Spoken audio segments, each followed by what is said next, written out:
কেউ কেউ এই ঘটনা এনসিপিকে ধরেন বাধাগ্রস্ত করা হচ্ছে, তাদের কর্মসূচি পালন করতে যাতে না পারে সেই কোন কোন জায়গায় প্রচেষ্টা আমরা দেখতে পাচ্ছি।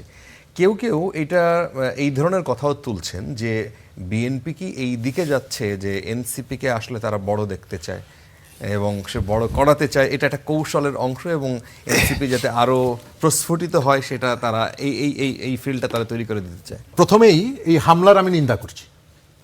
যে শিক্ষার্থীটা চোখ হারিয়েছে, আমি চাইব রাষ্ট্রের পক্ষ থেকে তার চিকিৎসাটা প্রয়োজনে দেশের বাইরে নিয়ে তার জন্য চিকিৎসা করানো হয়। আপনি যে শঙ্কার কথা বলেছেন, অনুমানের কথা বলেছেন, আমি এটার সাথে একমত। এটা আমার অনুমান না, মানুষের। হ্যাঁ, মানুষের যে অনুমানটা বলেছেন, আমি এটা গতকালকেও একটা টেলিভিশনে বলেছি। কারণ আমার মনে হয় যে এখানে যে বিরোধী দলটা আছে তাদেরকে ঘিরে মানুষের যে প্রত্যাশা, যে জায়গাগুলো ছিল, তারা ফেল করেছেন।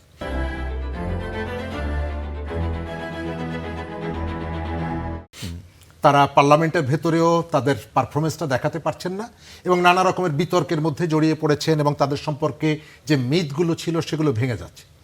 বাংলাদেশে একটা, আমি একটু অন্যভাবে বলি, যে একটা ফুল প্যান্ট পরা বিরোধী দল দরকার।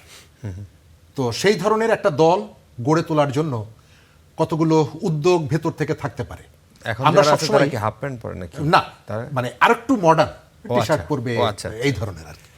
তো এই জায়গাটায় আমার যেটা ধারণা, যে এখানে আপনি খেয়াল করবেন যে বিদেশি যে দেশগুলো আছে এখানে তাদের যে প্রতিনিধিরা আছে তারা কিন্তু প্রায় দৌড়ঝাঁপ করে অন্যান্য দলের থেকে এনসিপি অফিসে গিয়ে তাদের কাছ থেকে কতগুলো প্রত্যাশার কথা বলে, ইত্যাদি ইত্যাদি।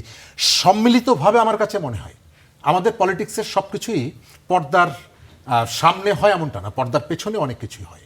গতকালকে নাসিরউদ্দিন পাটোয়ারির যদি ভিডিওটা আপনি দেখেন, তিনি পুলিশকে থাবা দিয়ে পুলিশের কলার ধরছেন, দেখছেন ভিডিওটা?